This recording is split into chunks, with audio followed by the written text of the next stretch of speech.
கிருஷ்ணகிரி மாவட்டத்தில் பனியின் தாக்கத்தால் நாட்டு வகையான பட்டன் ரோஸ் செடியில் நோய் தாக்குதல் அதிகரிப்பால் உற்பத்தி பாதிப்பு. நிறுத்தப்பட்ட உற்பத்தி மானியத்தை மீண்டும் விவசாயிகளுக்கு வழங்க வேண்டும் என விவசாயிகள் கோரிக்கை. கிருஷ்ணகிரி மாவட்டத்தில் ஆண்டுதோறும் பண்டிகை காலங்கள் மற்றும் கோவில் திருவிழாக்களை குறிவைத்து மலர் சாகுபடி செய்வதில் விவசாயிகள் அதிக ஆர்வம் காட்டுவது உண்டு.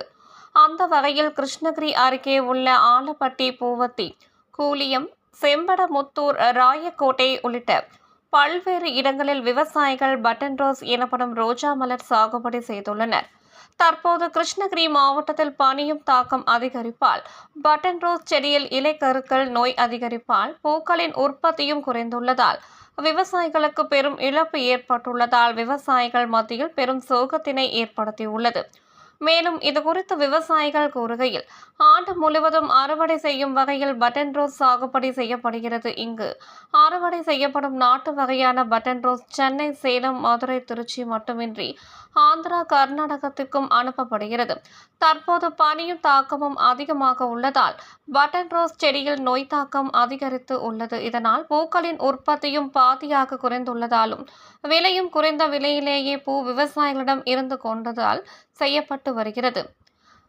கடந்த காலங்களில் நாட்டு ரக மலர்கள் உற்பத்தி செய்ய ஏக்கருக்கு 30,000 மானியம் வழங்கப்பட்டு வந்து தற்போது நிறுத்தப்பட்டுள்ளதால் விவசாயிகளுக்கு பெரும் இழப்பு ஏற்பட்டுள்ளது.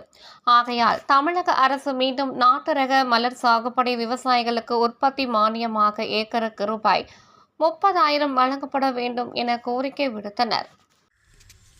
சொல்லுங்க.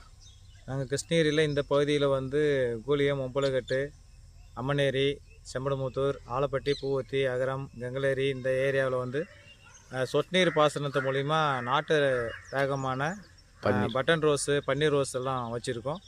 இந்த வருஷம் பனியின் தாக்கம் அதிகமாக இருக்கிறதுனால இதுக்கு வந்து கருகல் நோய் வருது. இதை வந்து கட்டுப்படுத்த முடியல. விளைச்சலும் வந்து பாதி குறைஞ்சிருக்குது. நல்ல விளைச்சலேருந்து 100 ரூபா விலை விற்றுதுன்னா எங்களுக்கு நல்ல லாபகரமான தொழிலாக இருக்கும். இப்போ விளைச்சலும் கம்மியாக இருக்குது, விலையும் கம்மியாக இருக்குது. விலையும் 50 ரூபாய்க்கு தான் கிலோ எடுக்கிறாங்க. இதனால் நாங்கள் ரொம்ப விவசாயம் பாதிக்கப்படுறோம். இது மட்டும் இல்லை, கடந்த காலங்களில் வந்து இதுக்கு வந்து உற்பத்தி மானியமாக வந்து ஏக்கராக்கு 30,000 பணம் கொடுத்துட்டு இருந்தாங்க. நாட்டு ரகம் வளர்க்குறதுக்காக அரசாங்கத்தில் கொடுத்துட்டு இருந்தாங்க. அது வந்து இப்போ நிப்பாட்டிட்டு இன்புட்ஸாக கொடுக்குறோன்னு சொல்லி கொடுக்குறாங்க. இன்புட்ஸ் வந்து எங்களுக்கு எதுவும் கேட்குறதும் இல்லை, அதை வந்து மக்களுக்கு போய் சென்றடைறதும் இல்லை. அது என்ன ஆகுதுன்னு தெரியல. எங்களுக்கு பழையபடியே வந்து ஏக்கருக்கு 30,000 ரூபாய் பணம் வந்து உற்பத்தி மானியமாக கொடுக்கணும்னு சொல்லி திரும்ப அரசாங்கத்தை கேட்டுக்கிறோம். அந்த மருந்து செலவுக்காக தான் வந்து அரசாங்கம் அந்த 30,000 கொடுத்துட்டு இருந்தது. அது இப்போ நிப்பாட்டாங்க. இந்த பனியின் தாக்கத்தினால அதிகமான மருந்து கேட்குது. கருகல் நோய் வருது, அதிகமாக மருந்து அடிக்க வேண்டியதாக இருக்குது. வாரத்துக்கு ஒரு மருந்து அடிக்குது, பேன் விழுகுது. அதனால வந்து எங்களுக்கு ரொம்ப பாதிப்பாக இருக்குது. 8 நாளைக்கு ஒரு மருந்து அடிக்கணுங்க. ஒரு மருந்துக்கு 4 இல்லை. நாங்கள் கடைக்காரங்கிட்ட சொல்லி கடைக்காரர்கிட்ட மருந்து வாங்கிக்கிறது தான். அவங்க என்ன மருந்து கொடுக்குறாங்களோ அதை அடிக்கிறோம். சில டைமில் அது ஃபெயிலியரும் ஆகிடுது. ஒரு சில டைமில் கேட்குது.